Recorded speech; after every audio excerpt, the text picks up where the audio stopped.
I need one. Okay, so it falls to me to introduce our speaker today, Professor Oliver Freiberger, who is Associate Professor in the Departments of Asian Studies and Religious Studies at the University of Texas at Austin. He took his MA and PhD in Indology in the 1990s in Georg August University in Göttingen, and then his Habilitation in 2009 from the University of Bayreuth. During which time he joined the University of Texas in 2004 and was promoted to Associate Professor with tenure in 2010. I think he qualifies as a bright young king. A bright what? Young. Anyway, you came to listen to him and not to me. So his talk is called I Belong to the Sakyas Sun, Revisiting Religious Boundary Making in Ancient India. Welcome. Thank you so much. Thanks, Steve. Well, thank you first of all for introducing me so kindly and for inviting me, Sasha and Ishan and Toby. There he is, for organizing this. So everything has been very, very, very nice and has gone very smoothly, and I'm really glad to be here. Now, this would be an auspicious day for scary talk, and we were not aware of this actually when we planned this at all. We just, it came to me only this week that it would be Halloween today. So I let you decide whether this will be a trick or a treat for you. We'll see. So I will mostly speak about ancient times in this talk, but let me start with a brief look at present-day South India. Since I'm blissfully ignorant of most things that happened after the 10th century or so, and also of all things that happened before, probably, I will quote from the excellent new book, The Festival of Pirs, Popular Islam and Shared Devotion in South India, that was published by Oxford University Press earlier this month. This one. In it, my colleague Afsar Muhammad describes and analyzes the religious observance of Muharram in the village of Gugudu in Andhra Pradesh. Muharram is an important event on the Shiite Muslim calendar as it commemorates the martyrdom of Hussein, the Prophet Muhammad's grandson, in the Battle of Karbala in modern-day Iraq. The way Muharram is observed in the local Islam of Gugudu, however, is distinctive, and I quote, "Its observance combines aspects of many devotional traditions, local and localized manifestations of Islam, South Indian Hindu temple practices, devotion to Islamic holy persons, the idea of shared pilgrimage between Muslims and Hindus, and most interesting of all, a locally specific repertoire of blended Islamic and Hindu devotional practices." Unquote. Many of the public rituals in the village of Gugudu that are connected to Muharram, quote, such as fakiri, which is a temporary ascetic practice performed to honor the pir, and the food rituals called kanduri, are enacted by devotees irrespective of religion, caste, and gender. Unquote. The pir is the Sufi Muslim saint, whose shrine is at the center of the festival. In Gugudu, the pir's name is Kulayappa, and he is considered to be Hussein's older brother. Quote, "Most of the devotees perceive Kulayappa as a regional deity, and here the blending of religious practice works at two levels. One, the blending of the metal battle standards, typical of Shia Islam, with the personage of the Sufi pir that is attributed to these standards. And two, the linking of the standards with typical modes of Hindu temple devotion, such as performing worship 3 times a day, walking around a fire, rolling wet bodies around the fire pit, and breaking dry coconuts. Connecting practices from both traditions, Kulayappa functions as the anchor of the local Muharram tradition." Unquote. On this level of what Afsar Muhammad, the author of the book, calls local Islam, Hinduism and Islam are hard to distinguish. As one of his informants states, quote, There is no Hindu or Muslim. All have one religion, which is called Kulayapa devotion, bhakti. This ethnographic study is an important contribution for an understanding of contemporary Islam in South India, but I suggest that it also helps thinking about religion more generally.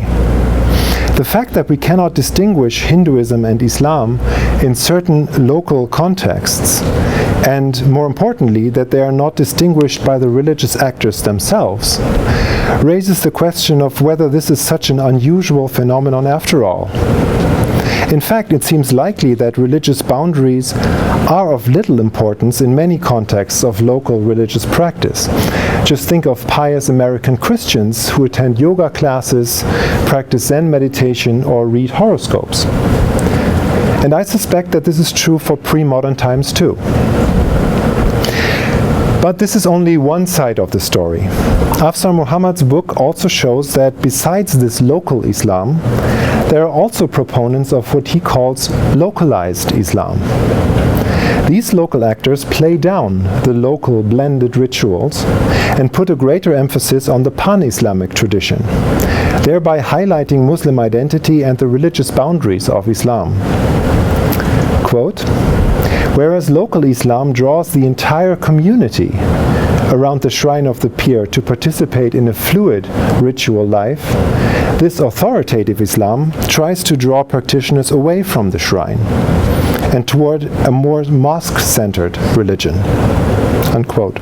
And there are tensions between the two camps. Quote, "Both Muslims and non-Muslims in Gugudu use unique local terms to distinguish their devotional practices not only from universal Islam, but also from Shia Islamic practices popular in nearby Hyderabad.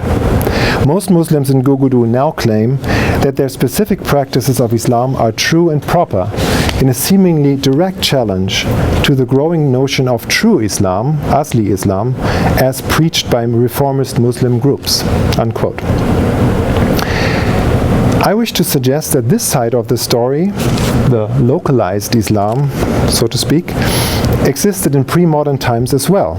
I contend that throughout the history of religions, at least in South Asia, we can find religious actors who make an effort to distinguish their own religion from other religions, thus drawing and emphasizing religious boundaries.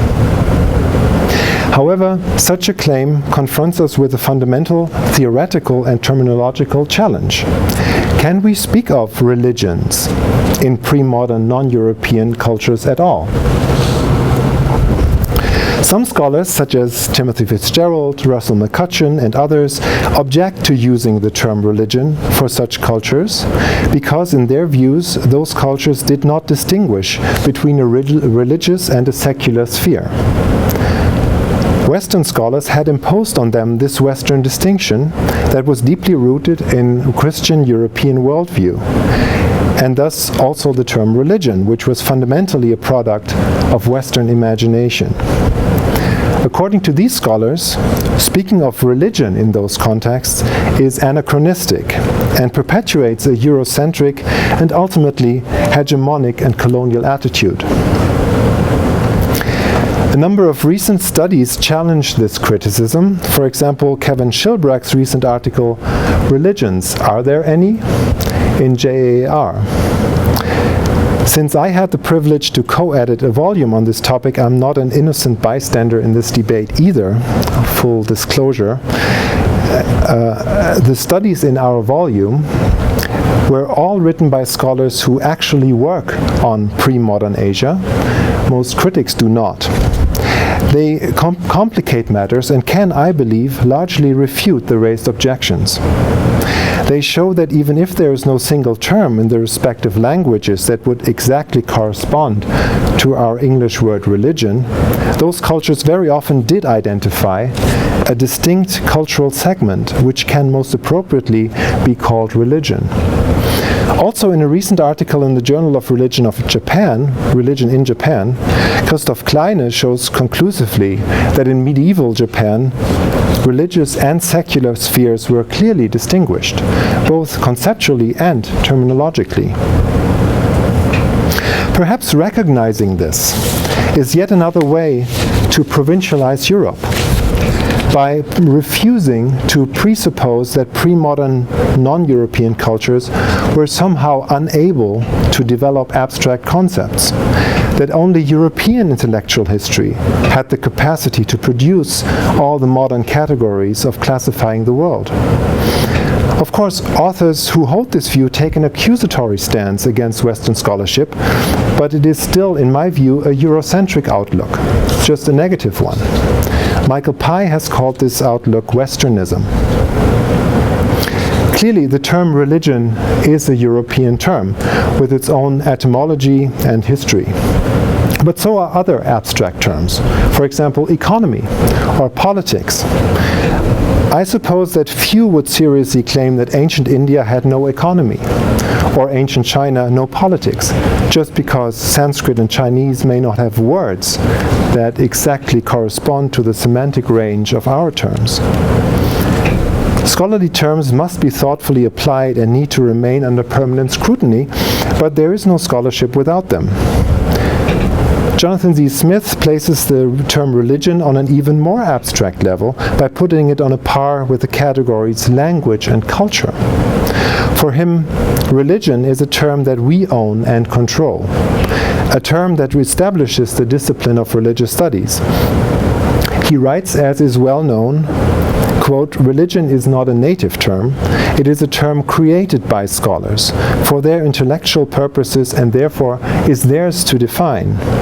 It is a second-order, generic concept that plays the same role in establishing a disciplinary horizon that a concept such as language plays in linguistics or culture plays in anthropology. There can be no disciplined study of religion without such a horizon." Unquote. All this and the fact that there simply are no terms that don't have a history and ideological and political baggage makes me confident that the term religion will remain crucial for religious studies and can be applied with the necessary awareness of the disciplinary discourse to ancient India as well. But what about the plural? Religions.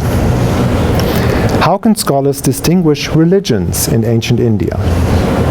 The plural is quite different from the singular because here we are not dealing with an abstract concept such as economy, politics, or culture, but with entities that can somehow be distinguished from each other.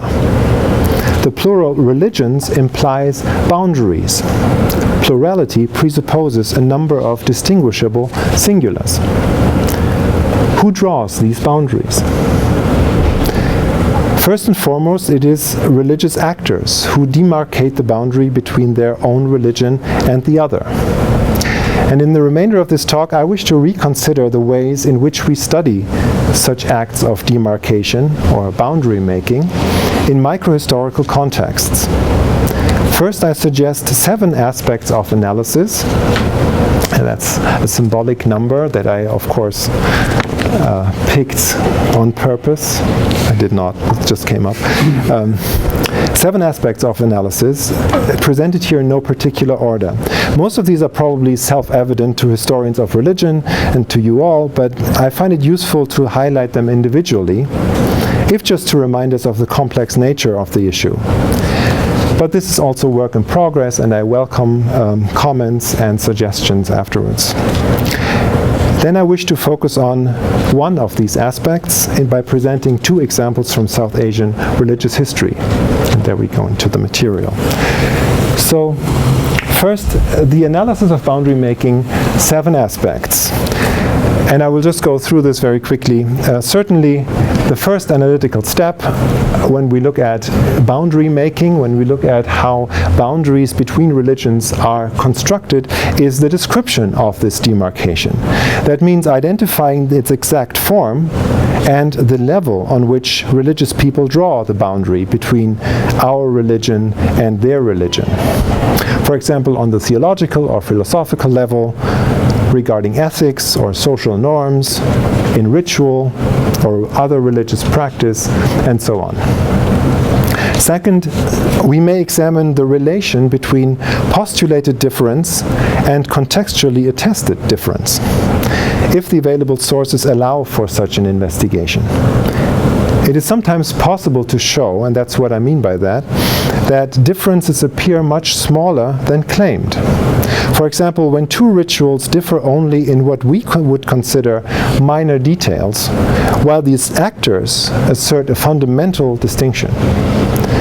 The same applies to postulated agreements between religions. They may not be accepted by all involved parties. For instance, when one side claims that the deities of both religions are actually identical. The third question is, how is the postulated difference interpreted? The spectrum of potential interpretations ranges from total rejection of the other via inclusion or subordination to full acceptance. Some scholars of religion classify interpretations of difference with the terms exclusivism, inclusivism, and pluralism. Fourth, what are the means by which boundaries are expressed, interpreted, and possibly enforced? Potential areas of investigation of the means are, for example, rhetoric in literary products such as dogmatic and apologetic treatises, religious narratives and mythology, poetry and drama, and other textual forms.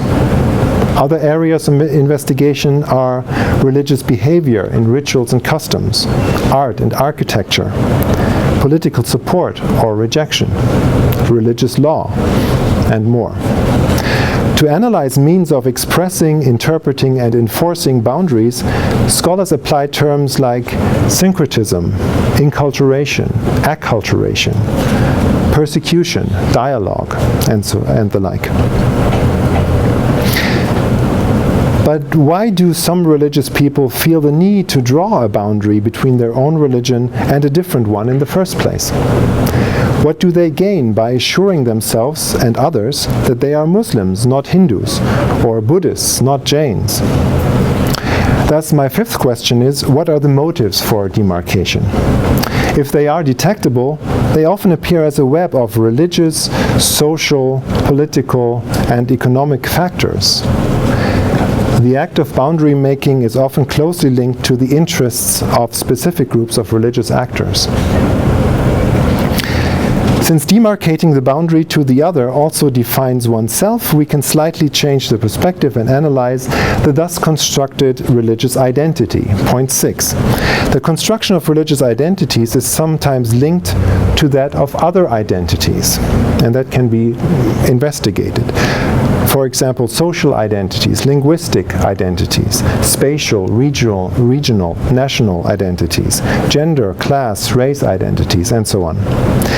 For distinguishing between us and them, several of these can be combined.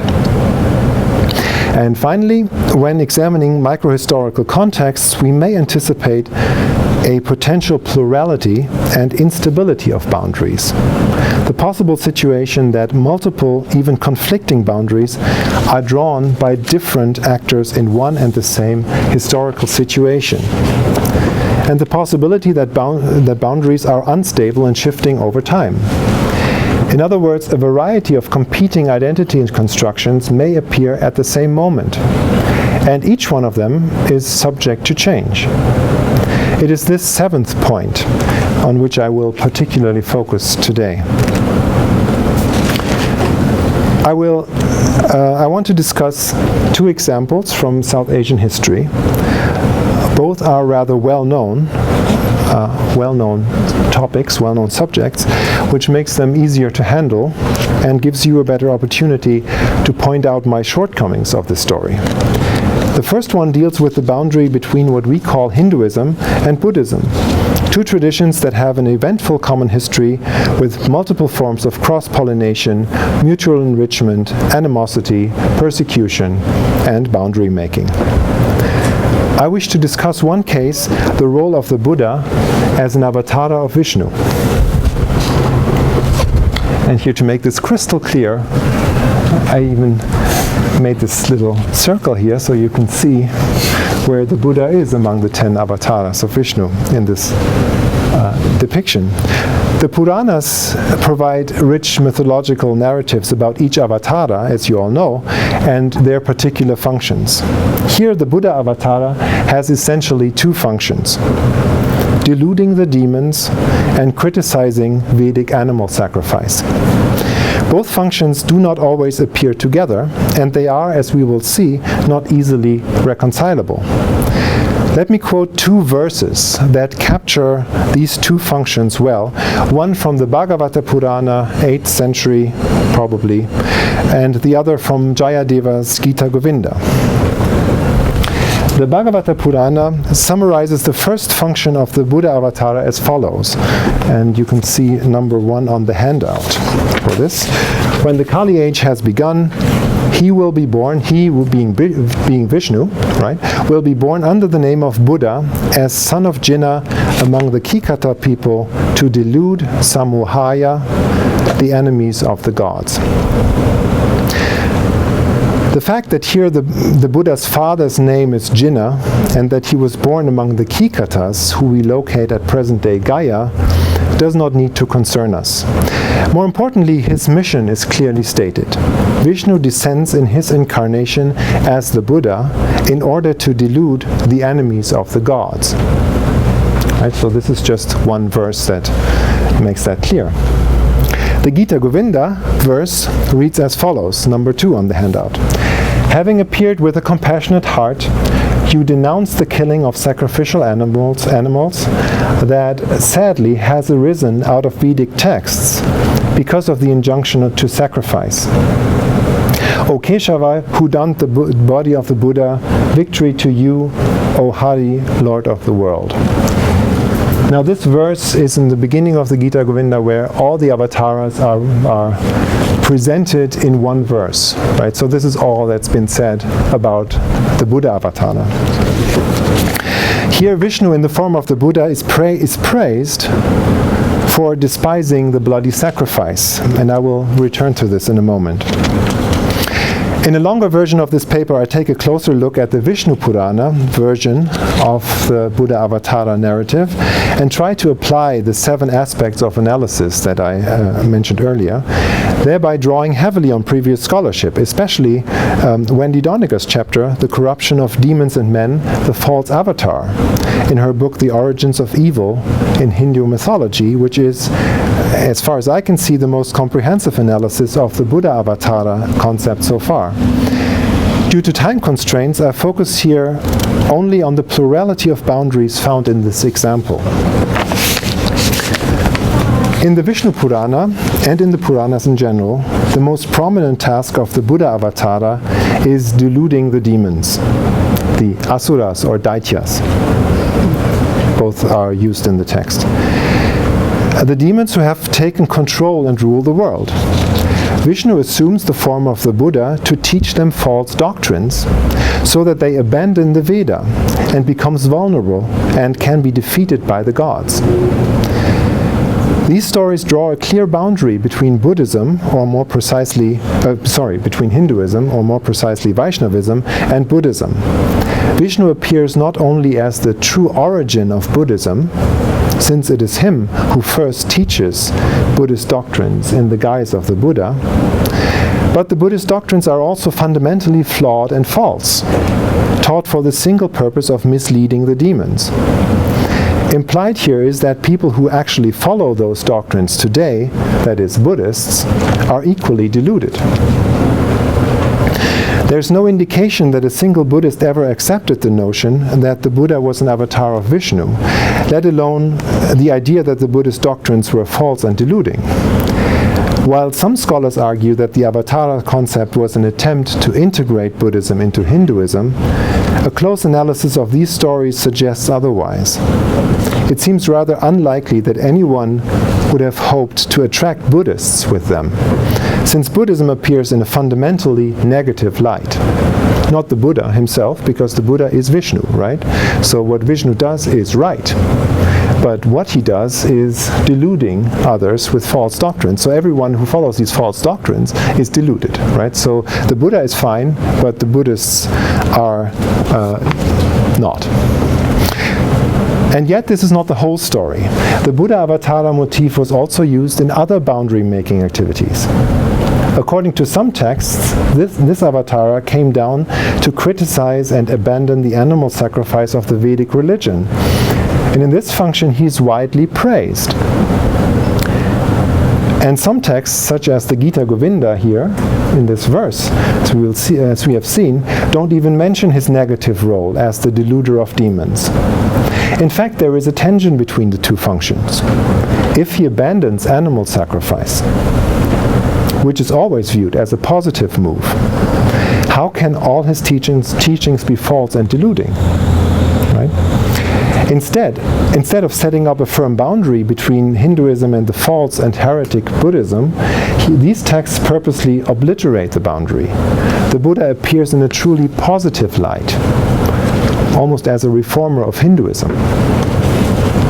Most likely, Buddhists weren't impressed by that idea either, but in contrast to his characterization as the great deluder, here the Buddha Avatara is a fundamentally positive figure, like all other avatars.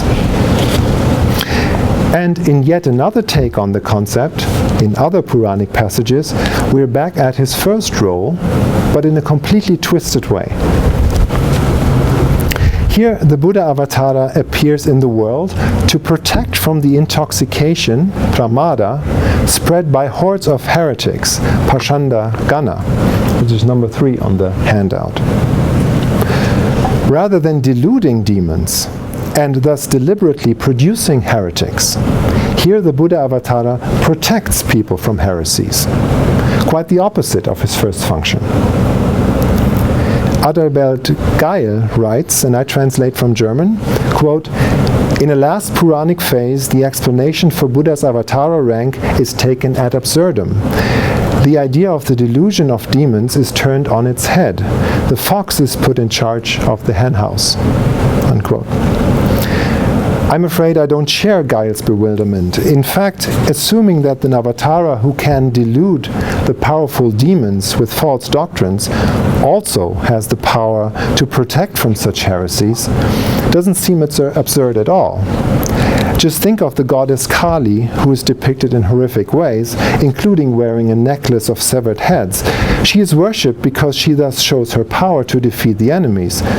Whoever has her on their side can feel safe. We may assume that this third variant, the third variant, was an attempt to align the Buddha Avatara with the other avatars of Vishnu, who all save and protect humanity. Here the authors bluntly deny that there is a boundary between Vaishnavism and Buddhism. It's not only about one aspect, the rejection of animal sacrifice, but about the very identity of Vaishnavism. In protecting people from heretical doctrines, the Buddha appears as the embodiment of Hindu orthodoxy. All these examples from Hindu narrative literature must be discussed more thoroughly, but it seems clear that there is a plurality of boundaries that were all drawn by using the same motif, Vishnu's Buddha Avatara. They are partly incompatible, even contradictory. My second example of boundary making comes from early Buddhism, or more precisely the so-called Pali Canon. In these texts, Buddhist identity is often affirmed in a variety of ways. One telling example is a mini-conversation reported in a sutta of the Anguttara Nikaya between the non-Buddhist wandering ascetic, the Paribhajaka, Kukanudo, and Ananda, a major disciple of the Buddha. See number 4 on the handout. The Paribhajaka, Kukanudo, the non-Buddhist wandering ascetic, says, "Who are you, friend?" Ananda replies, "Friend, I am a bhikkhu." "Of which bhikkhus, friend?" "Of the ascetics that belong to the Sakyas' son, friend." In the Buddhist texts, the term bhikkhu, Sanskrit bhikshu, literally beggar, mendicant, is a technical term that refers to a fully ordained monk. Interestingly, for the wandering ascetic of this passage, the term does not seem sufficient to clarify Ananda's affiliation. He has to ask, of which bhikkhus? Clearly he does not know its Buddhist technical usage, and thus asks to which group of mendicants, bhikkhus, Ananda belongs. Ananda offers the phrase samana sakyaputya, ascetics that belong to the Sakyas son, which clarifies the issue. So that's the end of it, and then they turn to another subject of discussion. So this seems to clarify his identity. In doing so, Ananda seems to follow a directive given by the Buddha in the Aganya Sutta of the Digha Nikaya, where the Buddha tells the monks, quote, "You have gone forth from home into homelessness, being from different births, of different names, from different clan lineages, from different families. When you are asked, 'Who are you?' you shall reply, 'We are the ascetics that belong to the Sakyas son.'" Unquote. The Sakyas son is, of course, the Buddha. In this ancient phrase, he is the reference point for the monk's religious identity, just as he is the reference point when we use the term Buddhist today. The monks who have renounced all their former identities of birth, name, clan lineage and family now have a new identity that is expressed by their ties to the Buddha. This boundary making takes place on a social level. It marks the affiliation that comes with ordination. The phrase samana sakyaputya functions as an equivalent to our term Buddhist monks. Other ways of boundary making are more doctrine-oriented. One such demarcation that is popular both in the Pali Canon and in modern depictions of early Buddhism is the concept of the middle way. This term locates the Buddhist religious path midway between overindulgence and extreme self-denial, between a life of indulgence and one of harsh austerity, as one recent textbook puts it. Every student of Buddhism is familiar with this. Yet we do not always acknowledge the polemical and segregating power of the concept. Let us take a closer look at some passages that talk about the middle way.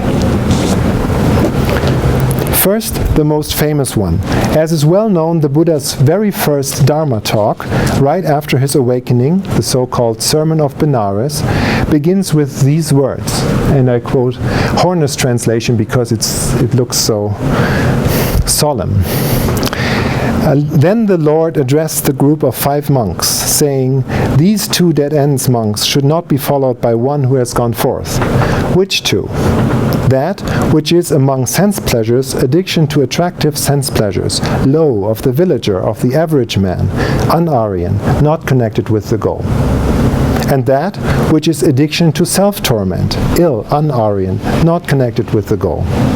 Now, monks, without adopting either of these 2 dead ends, there is a middle course, fully awakened to by the truth finder, making for vision, making for knowledge, which conduces to calming, to super knowledge, to awakening, to nirvana. And what, monks, is this middle course? It is the Aryan Eightfold Way.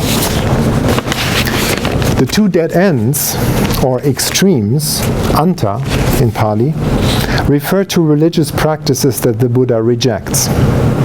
Here he draws a boundary between them and the correct Buddhist middle way. However, this passage in the Sermon of Benares does not specify the practices to which these 2 extremes refer. Another text, the Chuladhamma Samadhana Sutta of the Majjhima Nikaya, gives more details, and I focus here on the second extreme of severe asceticism.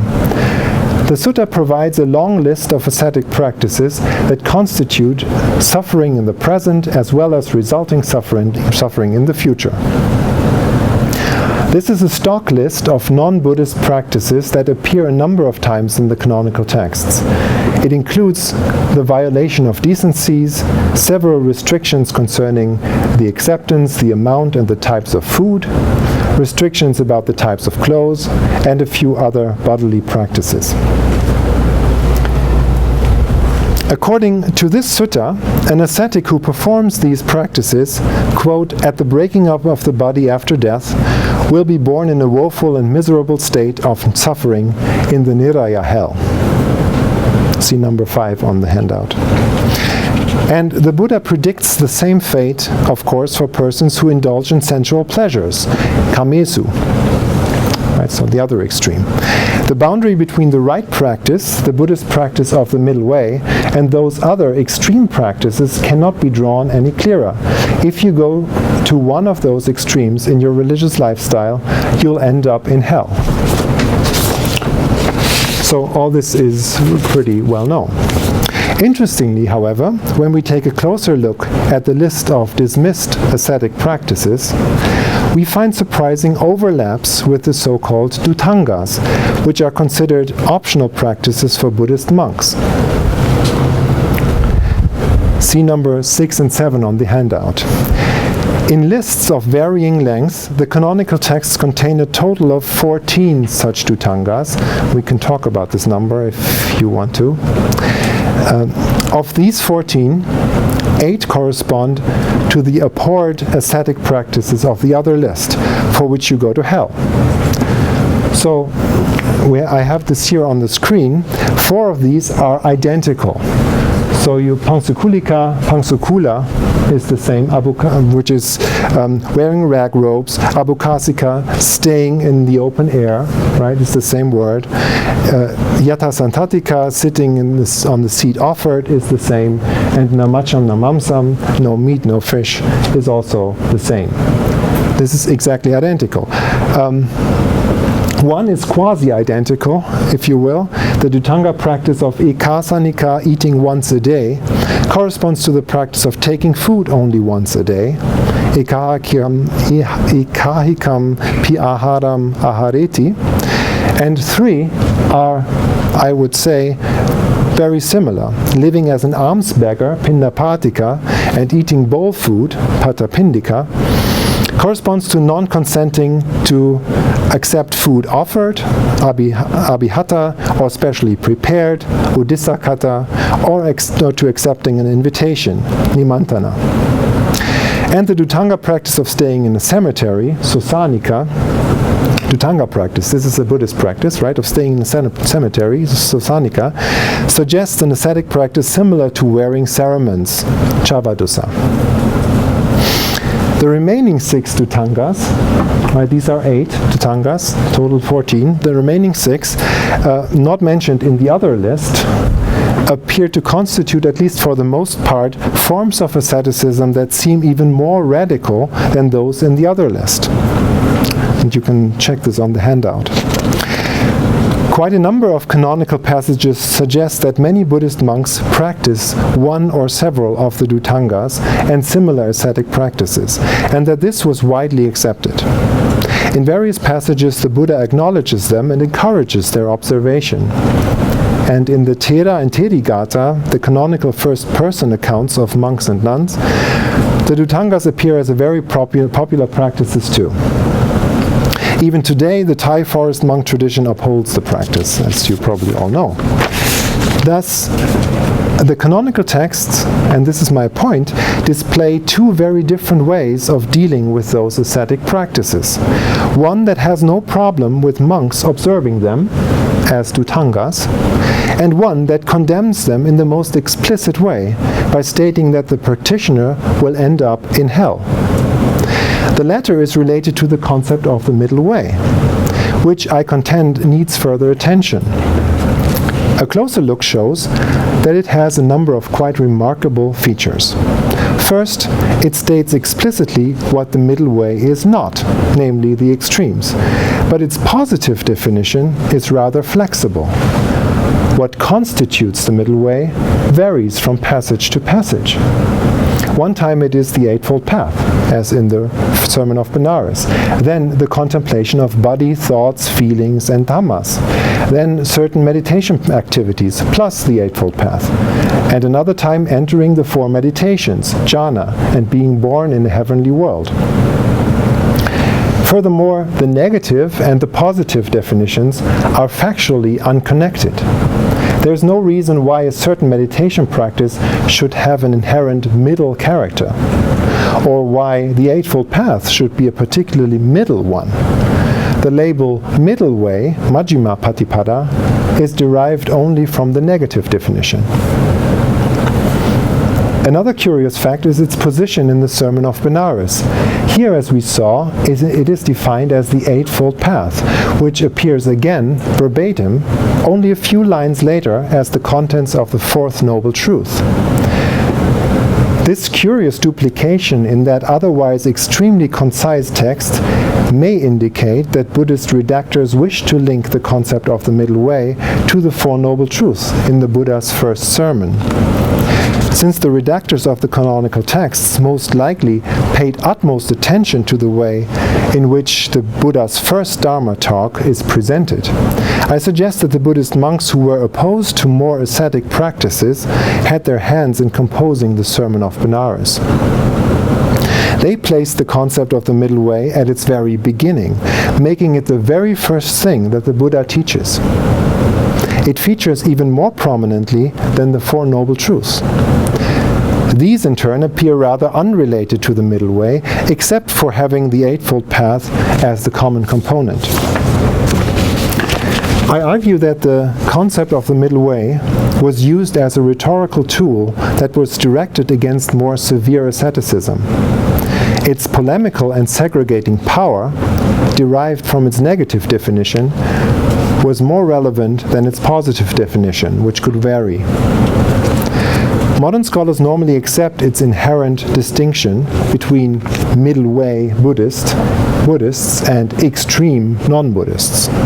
But given the fact that a number of rejected extreme practices that are listed in conjunction with the middle way correspond to the Buddhist Dhutangas, I argue that the concept was used to reject and segregate not only non-Buddhist ascetics, but also Buddhist ones. Again, we encounter varying boundary-making activities. The proponents of the middle way defined the Buddhist identity in contrast to ascetic practices, while the Buddhist monks who observed them as Dhutangas clearly identified as Buddhists and drew a different boundary to non-Buddhists, must have. If they wish to appropriate the concept of the middle way and argue that the Dhutangas were within its confines, as modern forest monks do, they had to construct it differently. Now, how can we distinguish Buddhists and non-Buddhists in this context? There's only one possible answer in my mind. Depends on whom you ask. Let me conclude. The two cases presented here in condensed form show that in the same textual corpus, the Puranas or the Pali Canon, we find several boundary-making activities that are partly contradictory. Some passages in the Puranas depict the Buddha Avatara teaching false doctrines to delude the demons, thus declaring by implication that all Buddhists who follow these doctrines are misguided and heretical. The boundary between Vaishnavism and Buddhism is firmly established. Other passages integrate the Buddha by claiming that his avatara task is to abandon Vedic animal sacrifice, thereby making him a reformer of Hinduism of sorts. It is not clear whether this is supposed to say anything about Buddhists, but if so, they are viewed as Vaishnavas. Yet other Purana passages present the Buddha Avatara as a protector against heretics and thus as a defender of Hindu orthodoxy, flatly denying the existence of a boundary between Buddhist and Hindu doctrine. In the second example, the Pali Canon, the boundary between Buddhists and non-Buddhist ascetics, established in the concept of the middle way, stands in contrast to more ascetically inclined Buddhist monks. Whether the plurality of boundaries in these sources is caused by the variety of interest groups among the authors or by historical development, or both, is hard to determine and not crucial for my primary question in this talk. And this primary question, again, is how do we distinguish religions in ancient India? Or, for that matter, in the history of religions in general? Let me offer the following thought. As mentioned in the beginning, I concurred with J.Z. Smith that the term religion in the singular is a second-order category, a term created by scholars for the intellectual purposes and therefore theirs to define. In contrast, the terms that we use to specify religions in the plural, terms like Hinduism or Vaishnavism, Buddhism or Islam, are not ours to define. While scholars often use them as if they were purely second-order categories, they are in fact fully contingent upon the boundary making of religious actors. At the same time, they do classify for us at the second-order level, which leads to far-reaching claims about religious identities. As we saw, the boundary making in specific historical contexts and literary genres is sometimes subtle. Here terms such as Hindu, Vaishnava or Buddhist are not necessarily used. The phrase samana sakyaputya, which functions as an equivalent to the term Buddhist monks, stands out in the early Pali texts. Thus, when we use the term Buddhist or Hindu, we ascribe identity by privileging and generalizing one particular boundary construction. It is possible that this particular boundary is disputed within the tradition. Therefore, such terms, unlike the term religion, may be regarded as hybrid terms. They express both first-order and second-order observation. In fact, a number of categories scholars of religion use on a daily basis are such hybrid terms, I suggest. One example is the term canon, as in Pali canon. We use it descriptively, but what that canon actually consists of is determined by religious actors, and they don't always agree with each other. Steve Collins has actually shown this for the Pali canon. And basically every term that starts with sacred or holy is a hybrid when it's used descriptively by scholars of religion. Holy scripture, sacred space, holy man and holy woman, sacred ford, and then also words like saint, martyr, awakening, conversion, caste, orthodox Brahmanical worldview, or heterodox ascetic movement. And there are many more. All those categories should only be used, I think, when the first-order ascription is factored in the analysis. So what I'm saying is that each of these terms has to be defined first by the religious actors, and we have to be aware that they are defined by them. So we can't historically identify a saint. A saint has to be identified by the tradition. Then we call them a saint or her, right? And that is only a secondary move. So we have to be aware that there may be people in the tradition who don't agree that this person was a saint. But back to boundary making. To complicate matters further, and there I come back to the very beginning of my talk, often religious actors don't place much importance on drawing a boundary between their own and another religion. In the village of Gogudu, some actors couldn't care less whether specific elements of their ritual practice should be considered Muslim or Hindu. And in such cases, it becomes difficult for scholars to apply those categories as analytical instruments. But even in that context, other religious actors, the proponents of the so-called localized Islam, take pains to locate and pronounce the boundary between their own religion and another one. This demarcation makes it easier for scholars to differentiate and classify. Now applying the terms Hinduism and Islam seems to make sense. But we rarely take into account that at any given moment in religious history, there may be various competing demarcation activities at work, and that these furthermore compete with a position that is uninterested in boundary making. The short answer to the question of how we distinguish religions is this, in my view. Whether or not a specific person, concept, or practice at a certain point in time and space is Buddhist or not, Hindu or not, etc., cannot be determined by the historian of religion. Ultimately, as scholars, we don't distinguish religions. We only distinguish acts of boundary making. Thank you very much.